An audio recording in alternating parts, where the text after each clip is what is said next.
Halo Skorer, jumpa lagi bersama saya Resatnan, kali ini dalam Skor Bincang, dan kali ini tamu saya begitu istimewa karena beliau baru saja mendapatkan amanah menjadi pelaksana tugas dari Sekretaris Jenderal PSSI. Tentunya ini bukan tugas yang mudah bagi beliau. Kita akan berbincang-bincang dengan Bapak Yunus Nusi. Apa kabar, Bang Yunus Nusi? Baik, salam sepak bola. Ya, Abang lagi di Kalimantan ya, lagi di Samarinda sekarang. Lagi ya? di Kaltim Samarinda. Belum bisa ke Gimana, Jakarta. belum bisa ya. Di sana masih aman. dilarang, masih PSBB. Oh, Insya masih Allah PSBB. mudah-mudahan ya sambil hati-hati juga. Oke, tetap work from home dan tetap mencoba sepak bola Indonesia dengan baik ya, Bang. Tetap. PSSI. Bang, mungkin pertanyaan saya Ya. pertama nih, Bang. Kita langsung aja nih terkait penunjukan PLT ini. Mungkin Abang bisa menceritakan prosesnya karena kan di sana sangat simpang siur sekali gitu. Seperti apa proses dari penunjukan PLT sementara ini? Iya, pertama kita tidak menduga adanya pengunduran diri Saudari Ratu Tisa dari Sekretaris Jenderal. Dikirim ke Ketua Umum, ke Esko, lalu kemudian tentu dengan pengunduran diri tersebut, Ketua Umum khususnya dan kawan-kawan Esko pasti terkejut dan akan berharap ada langkah-langkah selanjutnya untuk mengisi kekosongan. Dalam beberapa hari itu, Ketua Umum dan Wakil Ketua Umum Pak Iwan Budianto membangun komunikasi dengan saya, kita teman-teman Esko, untuk menyahuti dan merespon apa yang dilakukan oleh Saudara Ratu Tisa terhadap pengunduran diri ini. Dengan berbagai macam pertimbangan, Ketua Umum melakukan koordinasi dengan saya, mengarahkan agar saya kiranya menerima untuk menjadi pelaksana tugas Sekretaris Jenderal menggantikan Saudari Ratu Tisa. Ketua Umum menanyakan ke saya dan berharap supaya saya bersedia. Mungkin Ketua Umum melihat sejauh ini aktivitas saya di PSSI, kemudian juga di Esko, tetapi sebenarnya juga pelaksana tugas Sekretaris Jenderal ini siapapun kami dari Esko sanggup dan bisa. Hanya tentu kawan-kawan di lain mungkin sibuk atau kawan-kawan lain juga belum respon ketika dihubungi Pak Ketua Umum, sehingga arah beliau kepada saya untuk meminta saya agar bersedia menjadi pelaksana tugas Sekretaris Jenderal. Jadi seperti itu prosesnya ya, Bang. Bang, ya, ini ya. kan Abang juga berarti rangkap jabatan lah ya sebagai Exco, sebagai Ketua Asprov Kaltim gitu. Ini sebenarnya pembagiannya seperti apa sih mungkin dari Abang sendiri sebagai PLT sekarang? Iya, pertama entah kebetulan atau tidak kan saat ini semua lagi vakum. Baik aktivitas di Asprov, Esko juga paling koordinasi administrasi.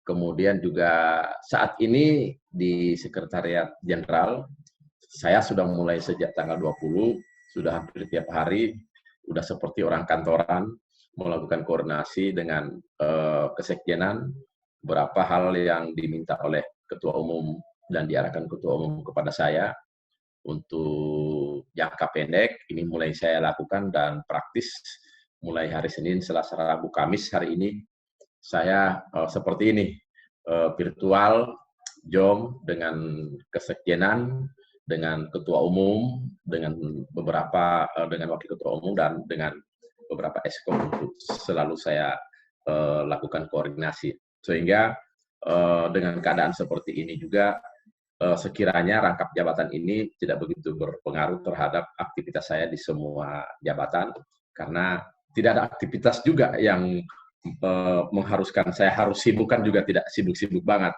kecuali hanya melakukan koordinasi administrasi melalui online teknologi komunikasi dan atau Zoom virtual seperti ini. Oke. Bang, berbicara tadi jangka pendek ya, target jangka pendeknya yang diberikan itu seperti apa sih Bang ke Bang Yunus sendiri selaku PLT Sekjen oleh Ketua Umum? Iya, lebih lebih kepada pertama pembenahan administrasi kesekjenan, yang kedua evaluasi dan restrukturisasi organisasi di kesekretariatan yang ada di kesekjenan. Ini juga yang penting karena job description yang ada di organisasi dalam rangka menghadapi khususnya Piala Dunia tahun depan. Kemudian insya Allah setelah corona ini berlalu kita pasti ditunggu oleh kegiatan-kegiatan yang begitu banyak. Maka Ketua Umum melihat bahwa harus ada yang dibenahi di internal kesekretariatan. Maka untuk dalam jangka waktu yang ke depan ini konsentrasi saya berada di sana, tetapi yang tidak kalah pentingnya yang menjadi atensi Ketua Umum kepada saya untuk melakukan koordinasi dengan FIFA, AFC, khusus menyangkut persiapan Piala Dunia. Karena sampai dengan hari ini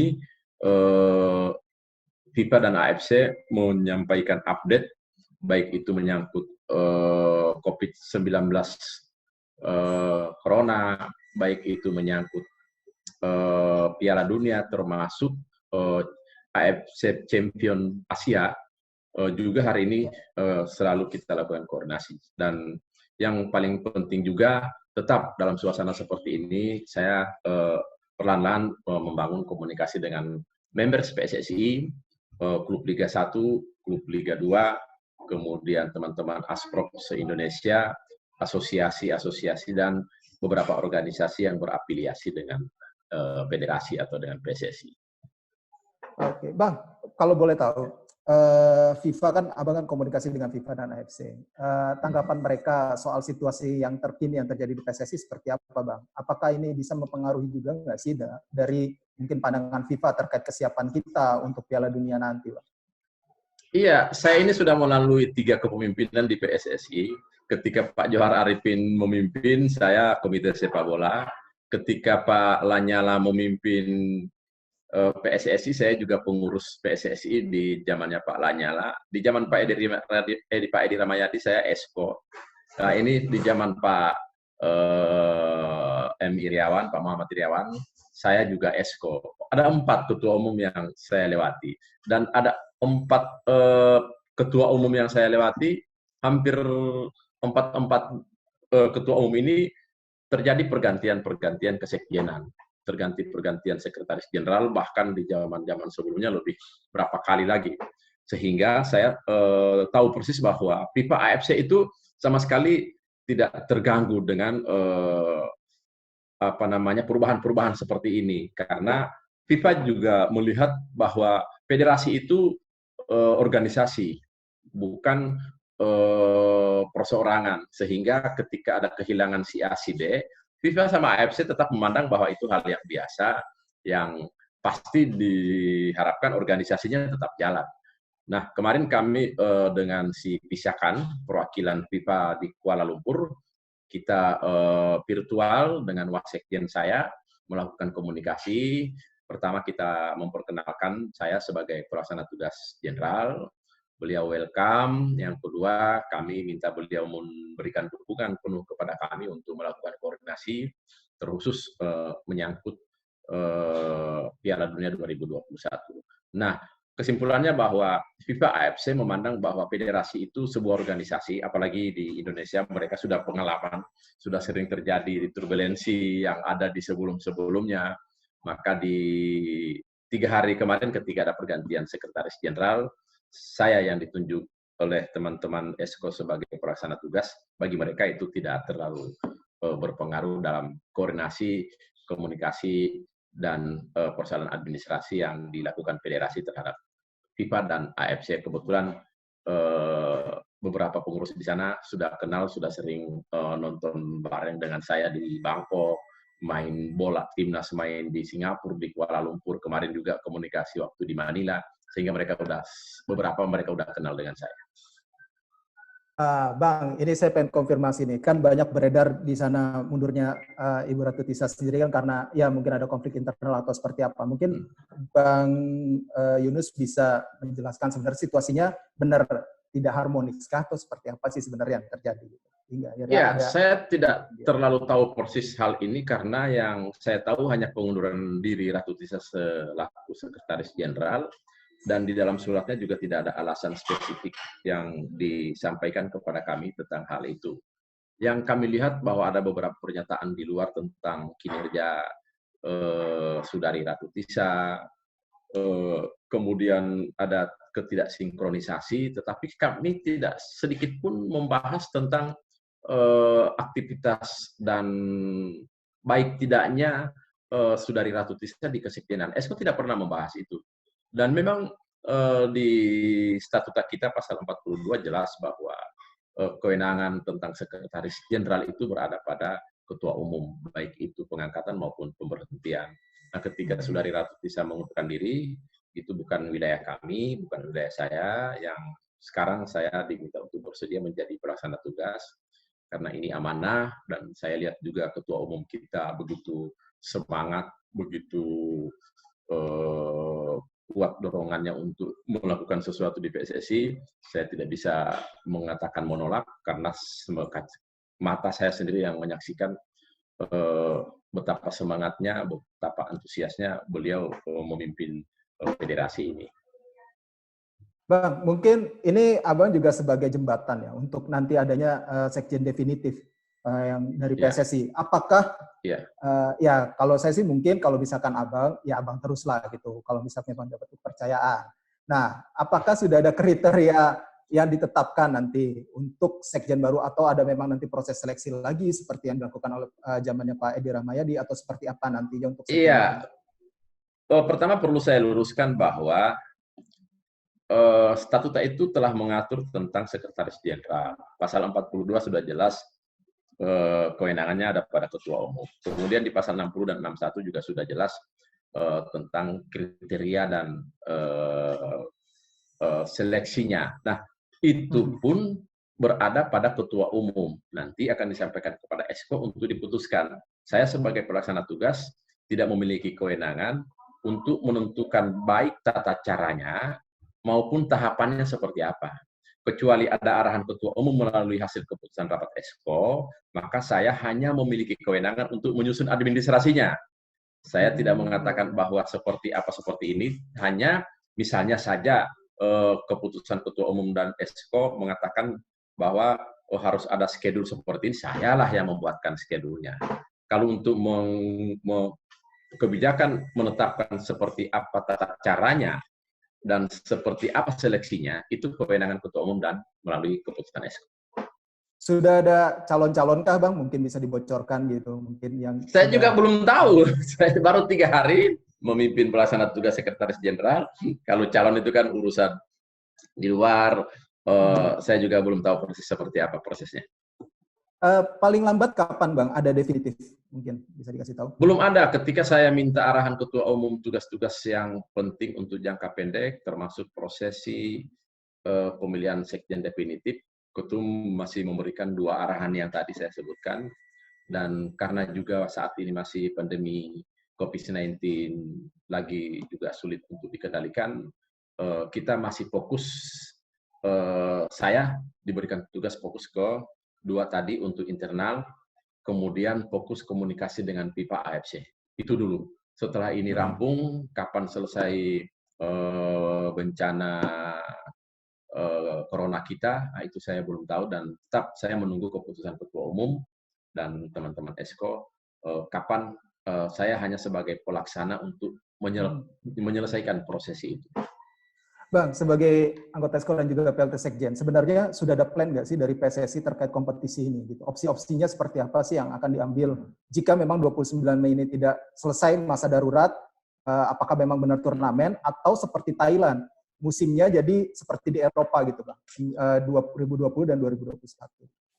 Iya, yang saya tahu Ketua Umum melalui keputusan PSSI telah menyampaikan surat kepada PT LIB, kepada klub yang tentu juga sudah diketahui oleh pemainnya, bahwa untuk saat ini sementara dihentikan karena COVID-19. Nah, kita juga pasti selalu mengikuti protokol kesehatan dari pemerintah. Tidak bisa juga kita berdiri sendiri. Maunya kita mau kompetisi tetap jalan, tetapi tidak seperti itu. Pak Menteri, Menpora, kemudian Ketua Umum selalu komunikasi terus intens dengan Pak Menpora, Ketua Umum kita, untuk update terhadap persoalan-persoalan di keolahragaan, termasuk bagaimana protokol kesehatan pemerintah yang harus menjadi pedoman dari semua cabang olahraga. Maka kita juga belum bisa sampai saat ini memprediksi karena tidak ada satupun juga para ahli yang bisa memprediksi kapan COVID-19 ini berakhir. Jadi kecuali hanya ada di internal dan kegiatan administrasi yang kami lakukan sampai saat ini, untuk ke depan proyeksi kami belum sampai ke situ dan mudah-mudahan sambil menunggu perkembangan COVID-19 ini, kita menunggu juga arahan Ketua Umum mungkin melalui dalam rapat ESCO nanti, baik itu opsi maupun keputusan terakhir, sambil juga kita menunggu karena kita tahu bersama bahwa bencana ini yang dikatakan oleh pemerintah kan sampai tanggal 29 Mei kita tunggu. Bang, ini saya juga jadi pertanyaan juga banyak orang. Kenapa sih waktu Ya. pembahasan pemotongan 25% itu asosiasi pemain tidak diajak bicara gitu? Saya belum bisa masuk ke wilayah itu karena pada saat itu saya juga belum menjadi sekretaris pelaksana tugas sekretaris jenderal dan juga itu bukan wilayah saya. Jadi silakan tanyakan saja mungkin kepada Pak Wakil Ketua Umum atau Ketua Umum langsung. Tetapi yang jelas komunikasi setelah saya ditunjuk sebagai pelaksana tugas itu menjadi diskusi kami dengan Ketua Umum juga. Tetapi yang pasti prinsip Ketua Umum itu apa yang beliau putuskan diharapkan untuk tidak sedikit pun merugikan para pihak. Dan kami harapkan juga kawan-kawan pemain, pelatih, dan ofisial yang ada di lingkungan klub bisa menerima itu. Yang penting arahan Ketua Umum bahwa kita eksislah di dalam menghadapi COVID-19 ini, tidak ada yang merasa susah, tidak begitu banyak yang merasa sedih, yang penting kita masih bisa hidup, kita masih bisa eksis, dan memang waktunya kita saat ini harus sabar, dengan emosional, dan kita harus memaklumi pula bahwa banyak orang-orang yang lebih susah dari kita, dan ini selalu disampaikan oleh Ketum baik terhadap kawan-kawan kita yang kebetulan kita punya WA Group, Asprop, dan juga sudah disampaikan Ketua Umum kepada kawan-kawan klub, bahkan juga dengan pelatih dan pemain. Bang, saya ada pertanyaan lagi nih. Ini sekarang lagi Ya. ramai di luar nih. Soal Wakil Ketua Umum Dirut PT LIB menunjuk anaknya sendiri, kemudian Pak Ketum ada adik iparnya. Nah, ini kan menimbulkan ada isu-isu nepotisme. Sebenarnya seperti apa sih Bang dengan situasi seperti ini PSSI melihatnya gitu? Mungkin dari Ya, bukan wilayah saya. Saya pelaksana tugas sekretaris jenderal, tidak memiliki kewenangan untuk karena saya bukan pengamat. Saya bukan pengamat, tidak menjadi wilayah saya untuk menyampaikan hal itu di sini. Ya, oke Bang. Bang, kalau saya sendiri melihat Abang optimis nggak sih kompetisi ataupun sepak bola kita bisa hidup lagi Juli nanti, paling nggak? Ya, kalau kita melihat situasi saat ini dan negara-negara lain, mungkin kita perlu menyiapkan opsi. Mudah-mudahan juga kita kan berharap bahwa kehidupan dan aktivitas sepak bola ini secepatnya juga berjalan, karena kita melihat sendiri kasihan teman-teman klub, kasihan teman-teman pemain, kemudian pelatih dan ofisial lainnya. Hanya kita juga belum bisa melihat, satupun tidak ada yang mampu memberikan estimasi secara pasti seperti apa COVID-19 ini berakhir, kapan dan seperti apa pula juga tidak ada satupun. Jadi kita tidak sulit kita berandai-andai di situasi yang sangat memprihatinkan saat ini, dan kita paling hanya mengambil opsi-opsi. Tentu opsi-opsi itu menjadi kewenangan Ketua Umum dan keputusan ESCO. Bang, dalam situasi sulit kayak gini, keuangan PSSI sehat kah? Pasti nggak sehat. Pasti jangankan nggak PSSI, sehat. perusahaan yang memiliki production yang dibeli oleh masyarakat pun juga pasti Mhm. tidak sehat, apalagi kita PSSI. Kita lagi tidak Apa? memiliki kegiatan, kita lagi Aha. jelas pihak ketiga juga belum pasti mau untuk melakukan hubungan-hubungan kontrak kerjasama dengan kita. Makanya ya alhamdulillah Ketua Umum memiliki semangat yang luar biasa. Beliau Mhm. berharap bahwa semua bisa beliau atasi, baik menyangkut finansial maupun menyangkut leadership-nya beliau memimpin kita saat ini dengan situasi yang sangat memprihatinkan. Mhm. Oke, Bang, mungkin terakhir dari saya. Menurut Ya, Abang, tugas paling penting dari seorang sekjen PSSI itu apa sih, Bang? ya ini yang perlu saya luruskan. Dalam 1-2 hari ini saya selalu menyampaikan hal ini kepada kawan-kawan media, Mhm. bahwa sekretaris jenderal seperti sekretaris jenderal di beberapa cabang olahraga termasuk di KONI itu tugas dan fungsinya fokus kepada administrasi kesekretariatan. Mhm. Lebih ke sana tugas-tugas utamanya. Mhm. Tugas-tugas kesekretariatan itu penting sekali dan juga sibuk, sehingga jangan sampai tugas utamanya di internal ini terbengkalai akibat juga ikut melakukan tugas-tugas yang bukan tugas utama di eksternal. Coba kita lihat sendiri betapa hebatnya PBSI bulu tangkis, sekjennya juga lebih fokus di administrasi yang terlihat kan ketua umumnya di mana-mana, apalagi Mhm. KONI, dan hampir semua cabang olahraga demikian termasuk PSSI. Mhm. Tugas utama sekretaris jenderal berada pada internal organisasi, dan Mhm. ketika diminta untuk keluar paling berkutat kepada FIFA, AFC, asosiasi-asosiasi sepak bola, dan organisasi-organisasi lain yang berafiliasi dengan federasi atau PSSI.